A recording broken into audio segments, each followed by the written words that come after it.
Connecticut, the quiet foundation of America.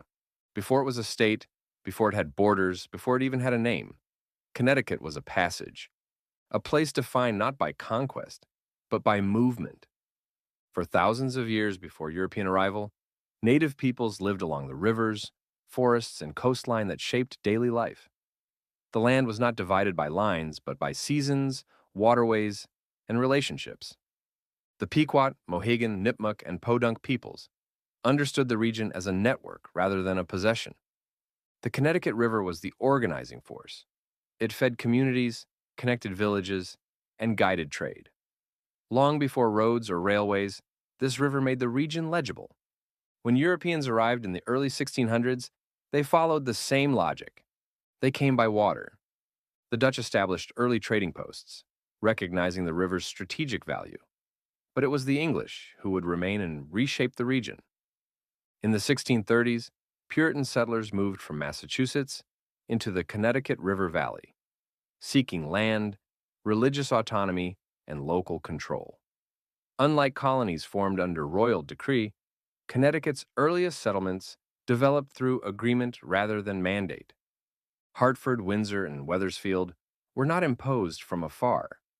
They were negotiated into existence. That spirit of negotiation became central to Connecticut's identity. In 1639, the settlers adopted the Fundamental Orders of Connecticut. Often described as the first written constitution in American history, it did something unusual for its time. It established governance by consent. There was no king's charter behind it. No distant authority granting legitimacy. Power flowed upward from the community rather than downward from a crown.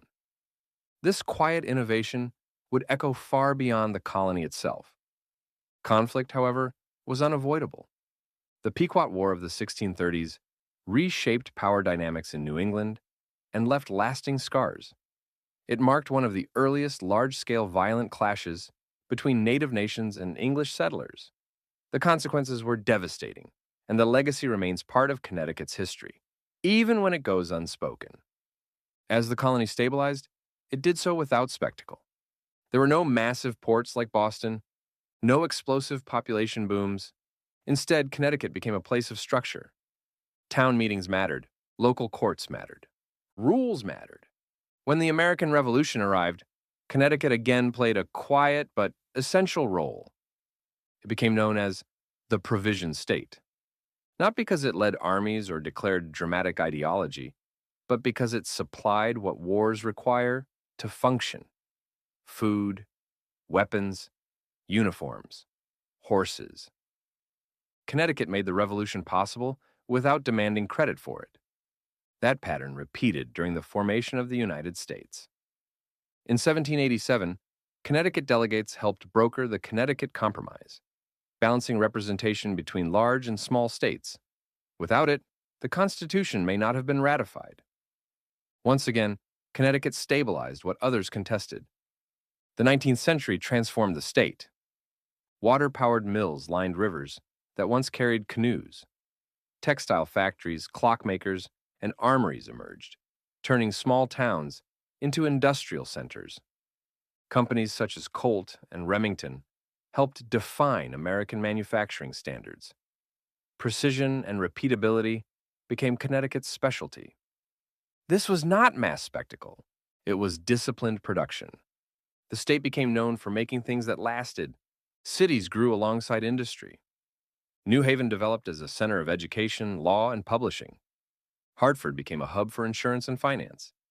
Bridgeport expanded rapidly through manufacturing and immigration. Immigrants arrived from Ireland, Italy, Eastern Europe, and later Puerto Rico, reshaping neighborhoods, labor, and culture. Churches, mutual aid societies, and unions formed tight networks that still shape the state today. The 20th century brought both prosperity and tension. Connecticut thrived during wartime manufacturing booms, particularly during World War II. Submarines, aircraft engines, and precision components flowed from factories across the state. But after the war, industry changed. Factories closed, jobs moved, cities struggled. At the same time, suburbs expanded. Highways cut through old neighborhoods. Wealth concentrated unevenly. Connecticut became a state of contrasts, one of the wealthiest per capita, and one of the most unequal. Quiet prosperity existed alongside quiet hardship, yet the state adapted. Insurance, finance, defense, and education replaced heavy manufacturing. Connecticut became home to global corporations, elite universities, and research institutions.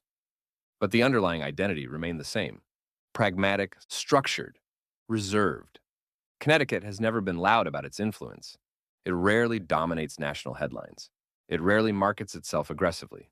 And yet its imprint is everywhere: in constitutional design, in manufacturing standards, in legal frameworks, in systems that prioritize stability over spectacle. Connecticut is not a state built on grand narratives. It is built on continuity, on the belief that systems should work quietly, that power should be restrained, that authority should be legitimate before it is visible. This is why Connecticut often feels overlooked. Its history does not announce itself. It waits to be noticed. And in doing so, it has shaped far more of America than most people realize. If you enjoyed this documentary, consider supporting the channel by liking the video, sharing it, and subscribing to First Frame Documentaries for more explorations of history, systems, and the quiet forces that shape our world.